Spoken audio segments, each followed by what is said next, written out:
এখন আমাদের প্রশ্ন ছিল যে বলটিতে কত লোহা আছে। লোহা বলতে এখানে আমরা বলের আয়তন বের করব। তাহলে লিখব বলের আয়তন,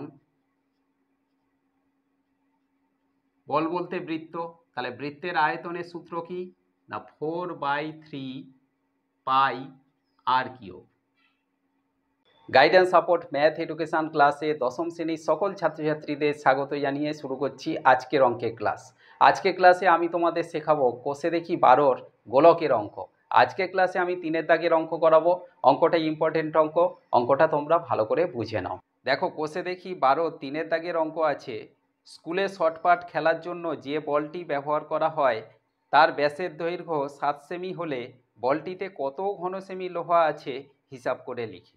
তাহলে আজকের ক্লাসে কোষে দেখি 12 3 দাগের অঙ্কে আমরা দেখতে পাচ্ছি যে অঙ্কে দেওয়া আছে একটা শর্টপাট খেলার বল মানে বৃত্ত, এর ব্যাস দেওয়া আছে 7 সেমি। ব্যাস বলতে কেন্দ্রের ওপর থেকে পরিধির এক প্রান্ত থেকে অপর প্রান্তের দূরত্বকে বলা হয় ব্যাস। এইটা কত দেওয়া আছে না 7 সেমি হলে এই বলটিতে কত ঘন সেমি লোহা আছে এর ভেতর, এটা নিরেট বল, তাহলে এখানে কত লোহা আছে এটা আমাদের বের করতে হবে। তাহলে এর জন্য আমরা প্রথমে লিখব যে বলের ব্যাস কত না 7 সেমি।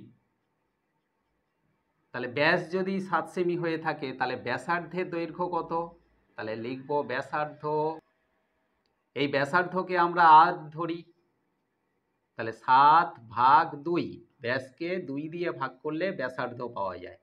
তাহলে এখানে আমরা পয়েন্টে আর নিয়ে যাব না, এখানে 7/2 লিখব সেমি। তাহলে বলের ব্যাস কত 7 সেমি, ব্যাসার্ধ কত বের হলো 7/2 সেমি। এখন আমাদের প্রশ্ন ছিল যে বলটিতে কত লোহা আছে। লোহা বলতে এখানে আমরা বলের আয়তন বের করব। তাহলে লিখব বলের আয়তন, বল বলতে বৃত্ত, তাহলে বৃত্তের আয়তনের সূত্র কি না 4/3 পাই আর কিউব। তাহলে এখানে আমরা 4/3 বসাবো ইন্টু পাই বলতে পাই যেখানেই থাকবে আমরা 22/7 বসাবো ইন্টু আর কিউব, আর এর মান কত 7/2, তাহলে 7/2 এর কিউব সমান 4/3 ইন্টু 22/7 ইন্টু 7/2 কটা হবে 3টে, কেন না হোল কিউব আছে বলে।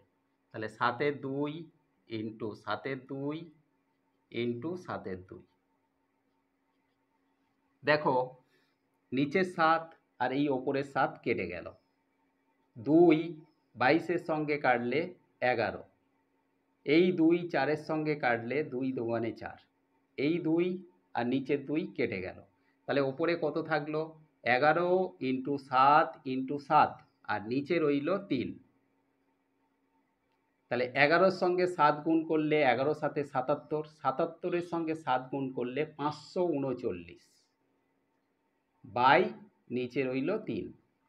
এবারে আমরা 539কে 3 দিয়ে ভাগ করব, তাহলে 539 বাই 3, 3 একে 3 বিয়োগ করলে 2 থাকে, 3 নামলো, 3 7 21 বিয়োগ করলে 2 থাকে, 9 নামলো, 3 9 27 বিয়োগ করলে 2 থাকবে, এই 2টা ওপরে চলে গেল আর এই 3টা নিচে এলো, তাহলে কত হলো 179 পূর্ণ 2/3।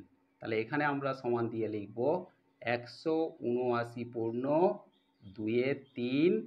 এখানে কি লিখব না ঘন একক হিসাবে আছে আমাদের সেমি, তাহলে 179 পূর্ণ 2/3 ঘন সেমি। তাহলে এইটাই হলো উত্তর। আমরা অতএব দিয়ে লিখব যে বলটিতে কত লোহা আছে, বলটিতে লোহা আছে 179 পূর্ণ 2/3 ঘন সেমি। আশা করি আজকের ক্লাসে এই গোলকের অঙ্কটা তোমরা ক্লিয়ারলি বুঝতে পেরেছো। অঙ্কটাকে ভালো করে প্র্যাকটিস করো, দেখা হচ্ছে পরবর্তী ক্লাসে।